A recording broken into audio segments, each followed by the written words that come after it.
We've had a number of people on the podcast who've talked about how they approach people like yourself, but I'm curious what it feels like from your end. The best form of fundraising and giving is where both parties really get something out of it. Money is not the scarcest resource. Really good ideas are a much scarcer resource than money. Don't just see people as targets. I get the sense that you really enjoy the projects that you get behind. Absolutely, or wouldn't do it otherwise.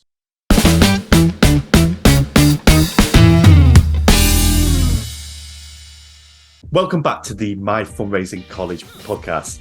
In this episode, we are joined by Andrew Edmiston, Managing Director of IM Group, who oversees an impressive automotive and property portfolio. Outside of work, Andrew is involved in a wide range of philanthropic activities, including Imagine the Day, the Lions, the Eternal Wall of Answered Prayer, and Grace Foundation, to name just a few.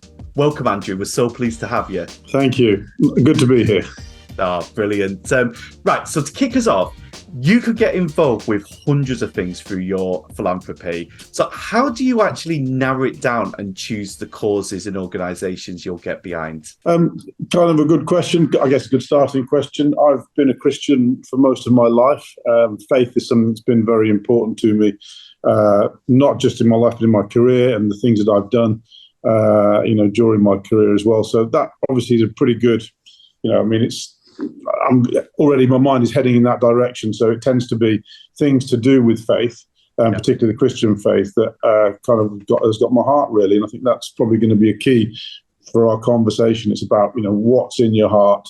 And that's the passion that you need, isn't it? That drives you to not just give money, but basically give your time and effort and energy and, make sure that the things that you feel passionately about get accomplished. Presumably you come across a whole spectrum of Christian activities though, because you've got some stuff that's like front and center evangelism, really direct with sharing the gospel, and then you've got other stuff that's kind of maybe that relationship building stage, meeting needs, etc. Do you tend to have a preference in terms of whether you want to be at the sort of front end of sharing the gospel, or whether it's kind of those earlier relationship building stages? Actually, my wife and I set up the trust that we've kind of mainly been involved in, called Imagine the Day. And what was on our heart at that time, it's probably about 20 years or so ago that we set that up. What was on our heart was, this question of faith. And does God exist? Is he real? If he is real, what does he want from me? Why are we all here? All those kind of almost existential questions. Those were the things that were really quite important to us. And what we felt at the time was that, society kind of just tries to brush God away and say, well, he doesn't exist, or he's irrelevant, or however they want to dismiss him. That tends to be the conclusion. And so we felt kind of quite strongly on our hearts, actually, people, we're not going to make people's decision about God for them. That's up to them.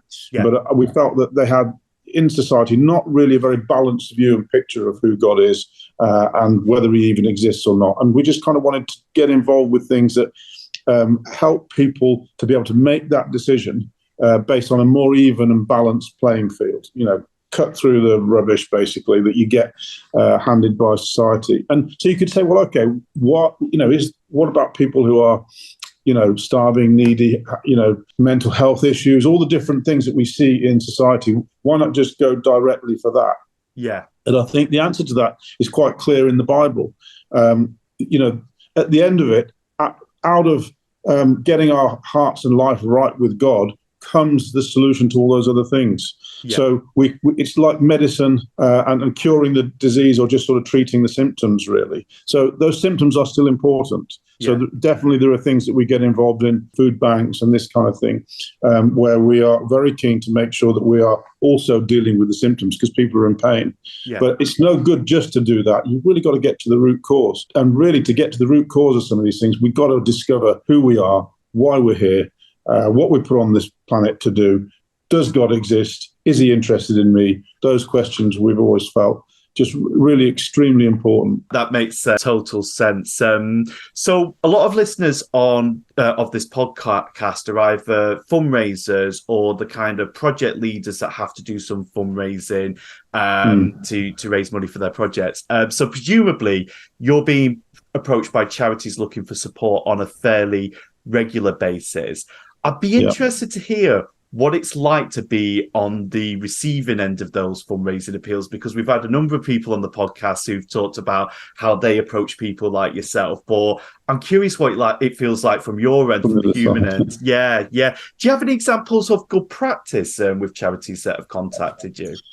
Probably a number, yes, is the answer to that. But actually, if you're sort of just target to be hit because you've got sort of financial support, it's going back to actually what I mentioned earlier in the previous question with this idea about, treating the symptoms, but also you've got to get to the root cause. Actually, the truth of it, money is not the scarcest resource. Really good ideas are a much scarcer resource than money.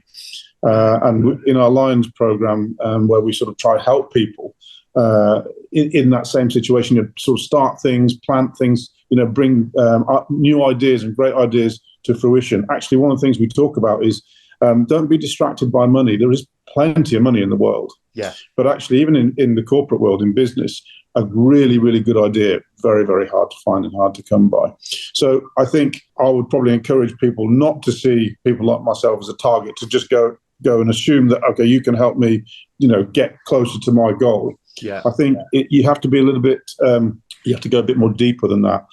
Because actually the truth is, you might be able to, probably not very easily, but you might be able to persuade me to give to something it's not really passion of mine. And I might give you a tip.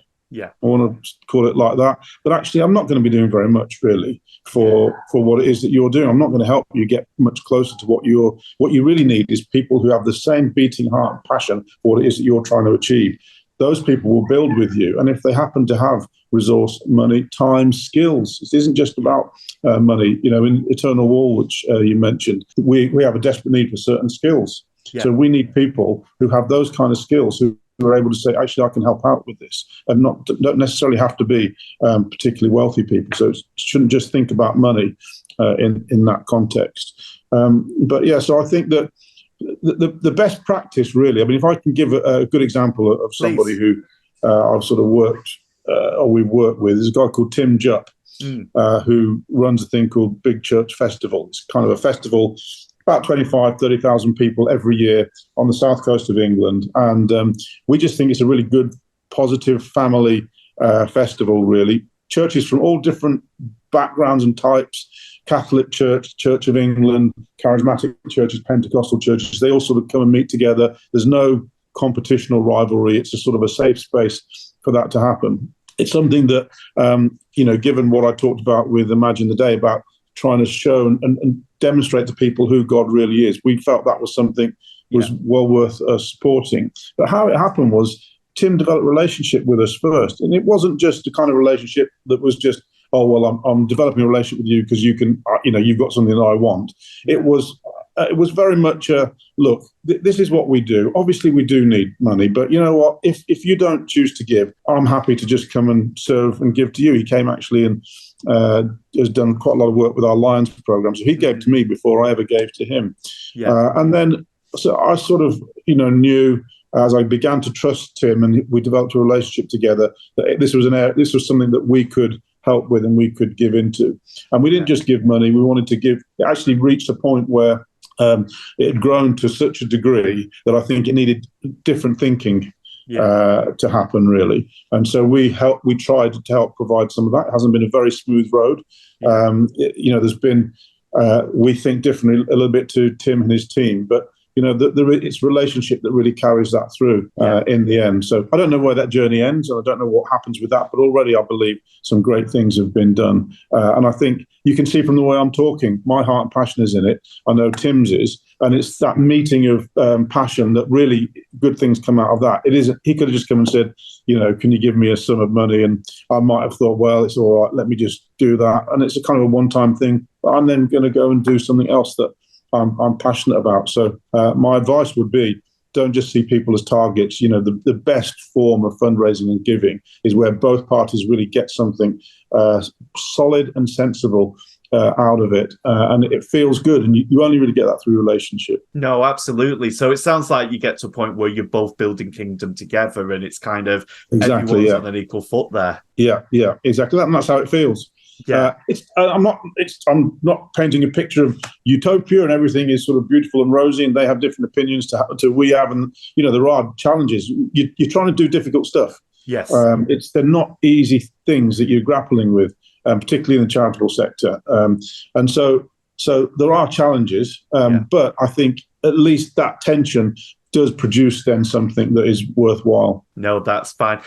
Without naming names, have you had any bad experience with fundraising that we could maybe learn from? I guess the worst ones are where people just write to you because they have heard about you, or maybe I've spoken somewhere and people just think, oh, well, there's somebody with money, let's just lob in a request. And, it's very easy for me on that basis to say, sorry, thanks, but no thanks. It's not me saying that I don't believe in what they're doing or don't think it's worthwhile. It's just that that's not what's laid on my heart, really. I have a responsibility to God, in my view, for what he has given to us. But actually, the things that he's placed in my hand, I have to build with that stuff. I have to sort of move forward and contribute in the best way I can. Sometimes it is just giving money, but not very often. So people who just kind of, it's going cold, and you sort of say, well, here's what I'm doing, and, you sort of have to you should want to support this because it's such a good thing. I'm not necessarily saying that's a bad thing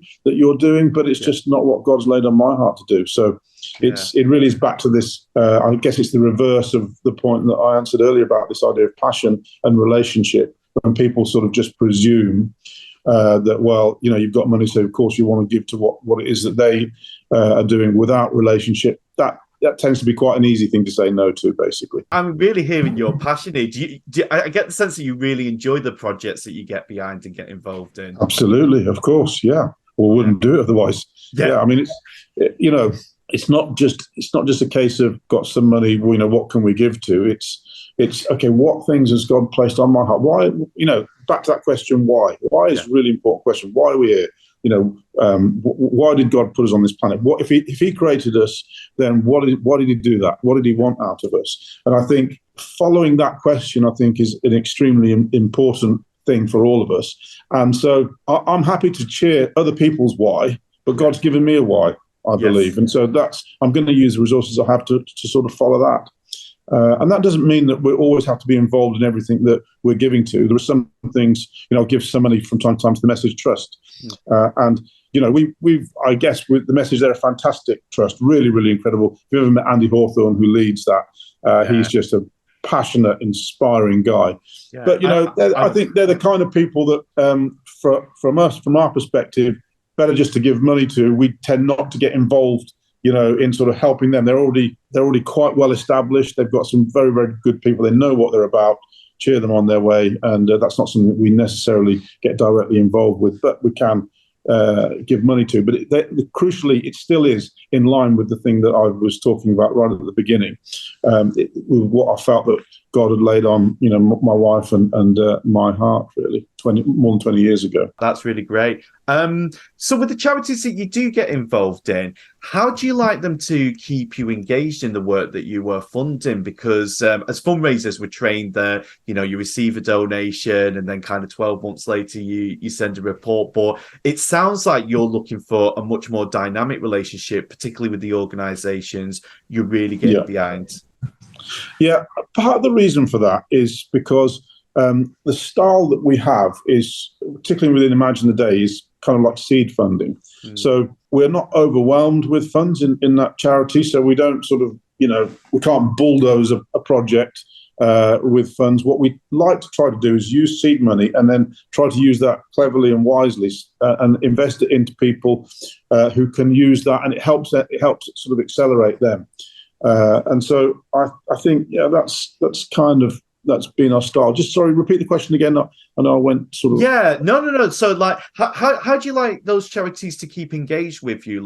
Because we're seed funding very often, we want to be involved to some degree to the capacity that we have very often with how that money is used, what it's going to achieve, and working with people so that, again, as in partnership, they become better, we become better, we can network people together. The Lions program does exactly that, really. It takes people, we're seeding money into them, but also helping them to understand a different way to think. We don't want to own any of the people that come to us. They don't want to own their projects. They are the ones who have got to answer all the questions. We're just going to help them to think a little bit differently about what it is that they're doing. So with Big Church Festival, for example, because the amounts that we've been giving there are more significant, we have had a much more direct involvement with them. We've had a couple of our people on the trustees board. That's actually just changed. Yeah. But I mean, so we, at sort of a governance and trustees level, sometimes we want to be involved in that, particularly if we've got a particular end in mind and something that we're trying to achieve. And in the case of Big Church Festival, it was, we felt that the festival needed to be put onto a really good, solid financial footing, which has not been easy to do with COVID. I've got to say that was a real curveball, but you've got to cope with those kind of things and put it onto a solid financial footing so that it can grow in the future. Because every year it'd been losing money, basically. And you kind of, that brings its own challenges, as people would be aware. So I think it's the right thing to try to make sure something can at least, balance the books. It will always require some kind of sponsorship involvement. With Big Church Festival, you're charging ticket prices, and the idea is to try to keep those as low as we possibly can. Very conscious of not wanting to price so high that it becomes difficult for people to actually come along. You undermine your own objective then, don't you, really? But still, I still feel like it's important to get some kind of good financial control so the books are balanced, so that that's a great platform to grow. And our intention there is to hopefully see it growing. Maybe we've run the course, we've sort of been through the COVID period with these guys and sort of really helped them. As I said, it came out of a relationship, really. So I don't know exactly what the future holds there, but I do believe in Big Church Festival. I think it's just a fantastic vision. Tim and his team really are great people. Yeah. I'd love to press into a couple of things that you just said there a bit further. So I love this idea about you saying, essentially that you hold quite lightly the ideas that, people come to you with and kind of support them and release them to deliver those. What's the balance then in terms of, like, obviously, I presume you would want some sort of level of accountability in terms of if you've invested, you and your wife, into these programs, you want them to be accountable for what they're doing with your money, but also kind of holding it lightly so you don't become too restrictive or controlling of. Before I answer that question, let me just clarify something. So actually how my wife and I see is we are investing into the charity, our own charity, effectively. I'll say our own charity, but a charity that we established. Yeah.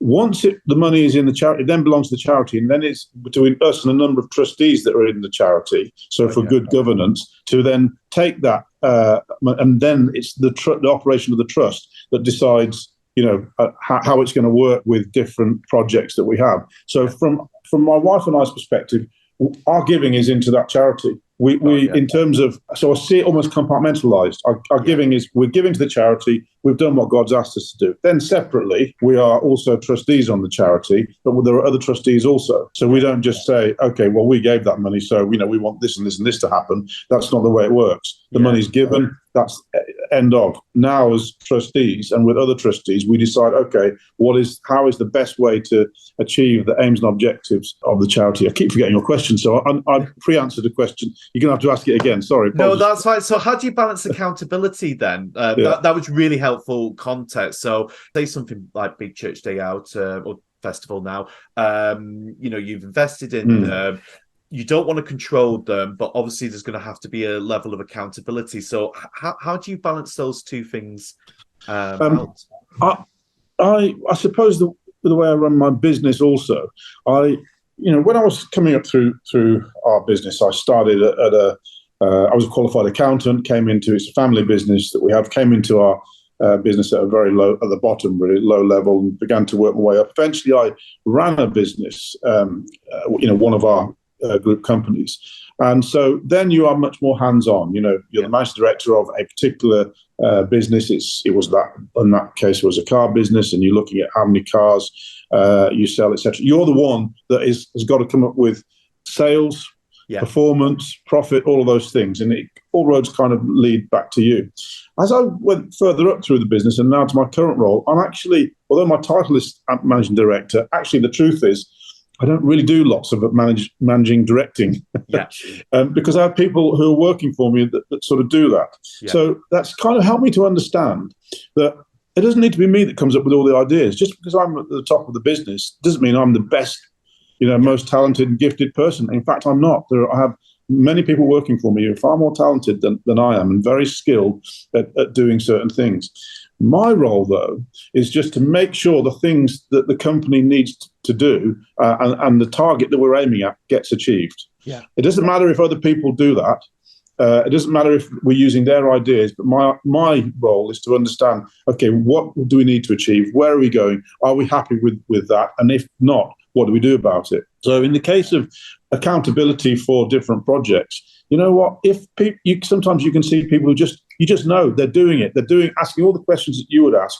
Yeah. And I don't need to worry too much about that because you can see the results. Yeah. So I guess the accountability element is only for the results. It's not for how somebody does something always.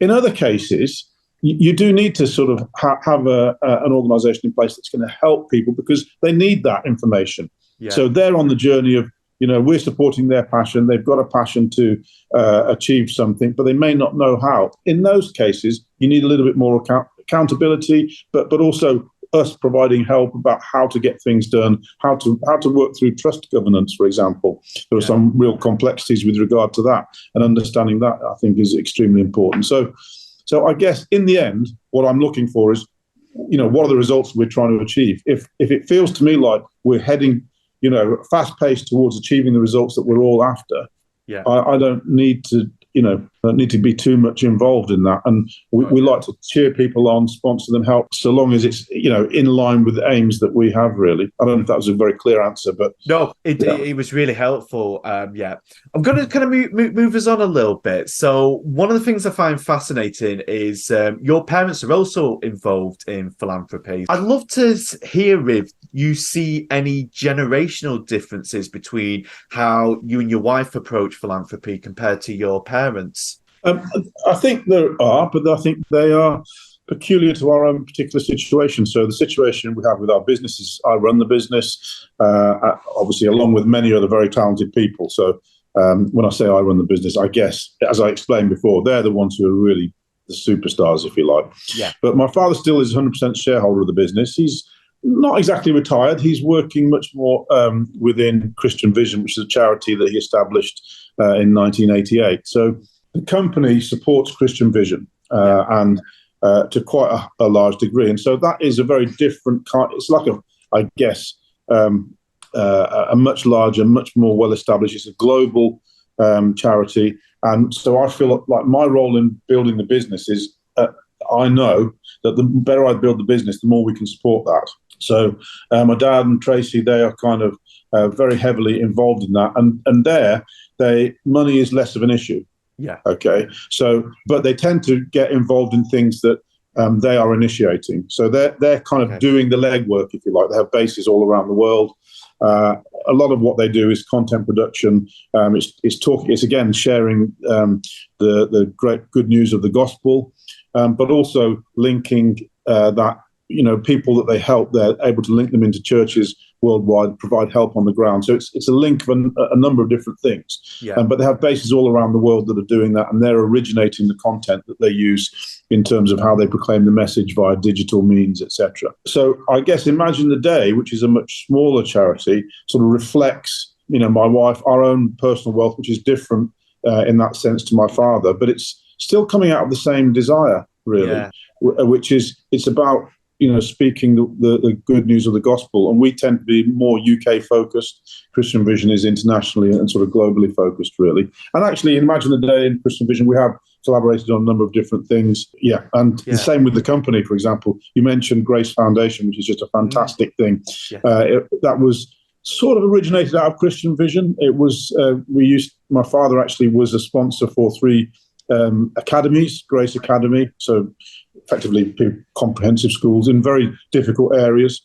And those have been handed on to a larger trust now. And the whole thing was a great success. But in doing that, they established a charitable work called Grace Foundation, which was like an ethos program, highly recognised by Ofsted, and welcomed by many sort of school headmasters because of that they recognised how much that the Christian ethos program that we put in place contributes to academic performance and attainment in places and areas where you've got persistent underperformance historically. So I guess there's a lot of information there, but the roundabout answer is, we're doing what we have in our hands to do, what God's put on our hearts to do. The same thing with my father, and we have some involvement with Christian Vision, but fairly small, really.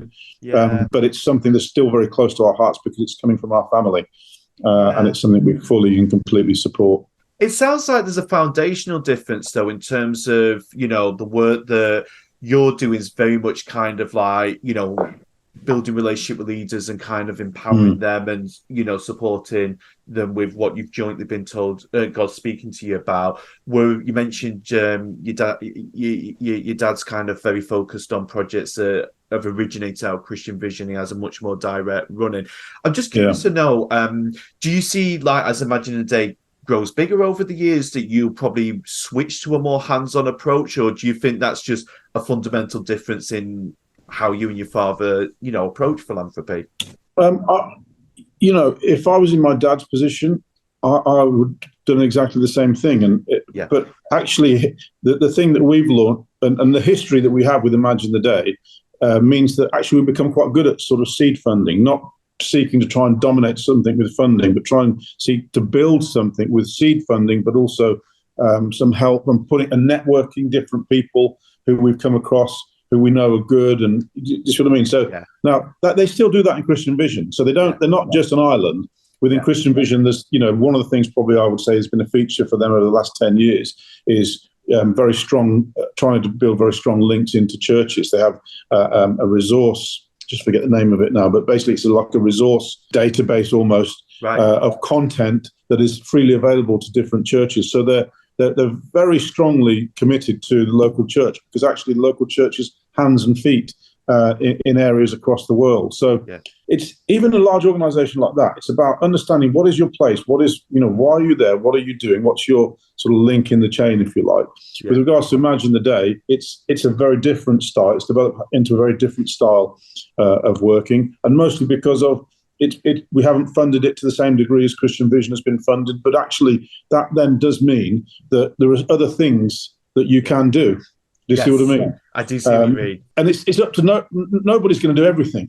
You can't do everything. That's why when I said before that for people who are seeking to raise funding, you just got to accept that sometimes you're going to come across people who just don't see their thing as your thing. And that doesn't make them bad people. And it doesn't make what you're doing bad either. It's just that we can't all do everything. And I think God's big enough to cope with that. He can understand that He's put us in a certain place.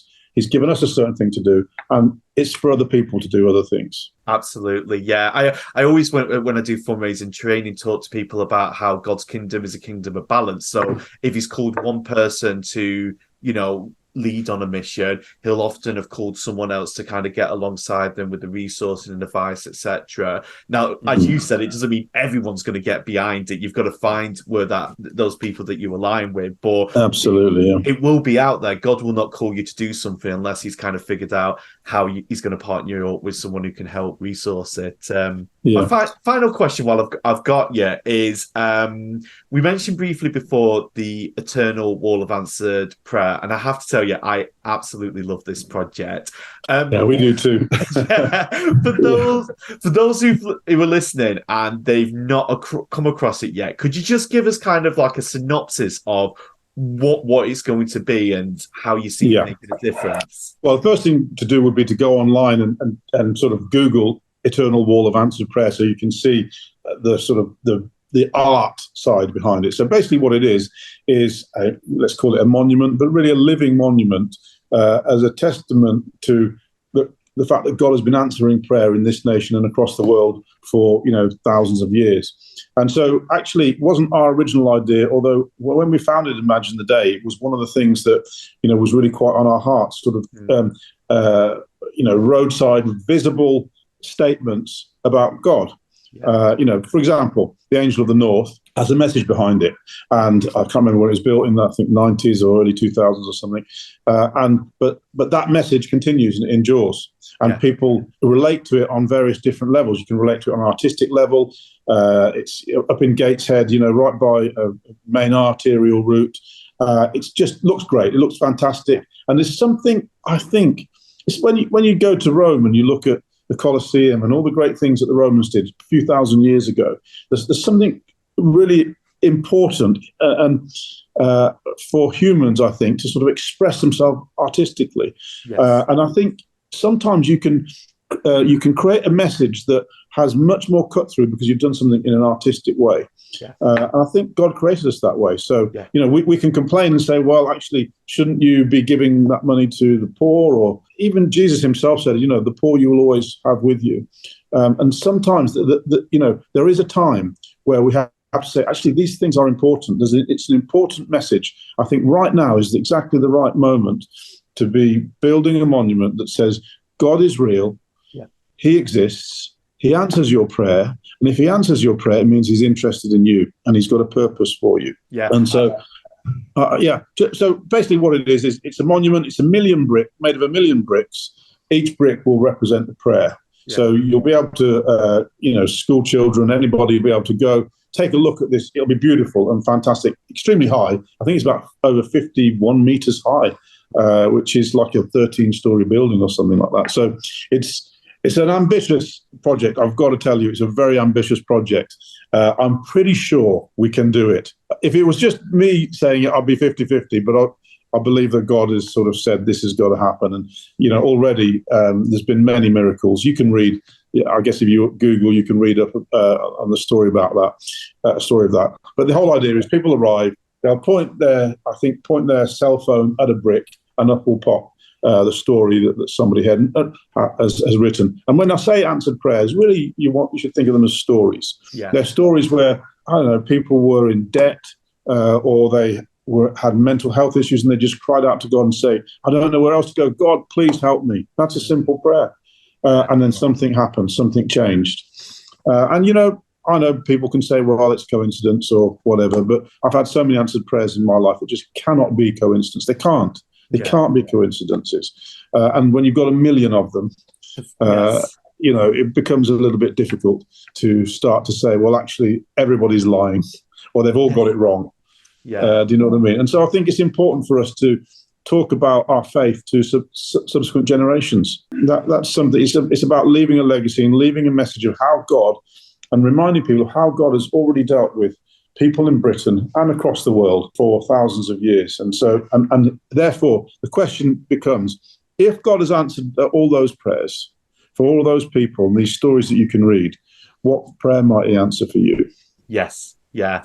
And that brings it back to, why do we need this stuff alongside running food banks and debt counselling and everything else, all that other good work, is people need those two sides of it. Yes, they need practical support, but also they need hope that they'll get through it, because actually, even with the practical support, most challenges we face, it's a journey to get through, and you need that hope that God's going to pull you through it. And seeing 1 million answered prayers will give you that confidence that God is going to pull you through this. Yeah, absolutely. It's extremely important. Both things are important. And I think it's, as we sort of said at the beginning, it's, you can treat the symptoms, but unless you deal with the root cause of a disease, you're just going to constantly be working hard and getting tired in dealing with the symptoms. And so you have to deal with those too, because I said before, people are hurting. And so we do acknowledge and understand that. But I think you can't just continue dealing with that. You have to deal with the root cause of these things. Brilliant. Oh, that's been incredible. The time's gone so quickly. One of the things we do as a thank you for all of our guests is we send you a book as a kind of thank you present. But what we do is we get the previous podcast guest to choose the book for the next person. So I was wondering if you could choose the book that we're going to send to our next podcast guest. Sure. Well, thinking about, I guess, the topic of what I've really been talking about, the central theme, which is understanding your why. Why are you doing something? That's where your passion comes from. There's a book called The Purpose-Driven Life by Rick Warren. Yes. And it's a fantastic book. It's quite a well-known book. Many people have read it, but I just think it contains some incredible truths in there. And, it's spoken from a faith perspective, but even if you're not a person of faith, it's something you can read through and, it'll pique your interest about faith, but there's just brilliant truths in there, amazing truths in there about understanding, what is your purpose? Why are we here? And I think that is such an important thing for us all to seek. Yeah, that is a brilliant choice. I absolutely adore that book. It was one of the first books when I became a Christian at 22, the church put in my hand, and it really propelled my journey with Christ. So that's amazing. Oh, Andrew, thank you so much for spending this half an hour with us. We really appreciate it. Yeah, no, very, very, very welcome. And obviously, as you can see, it's a subject I'm passionate about. So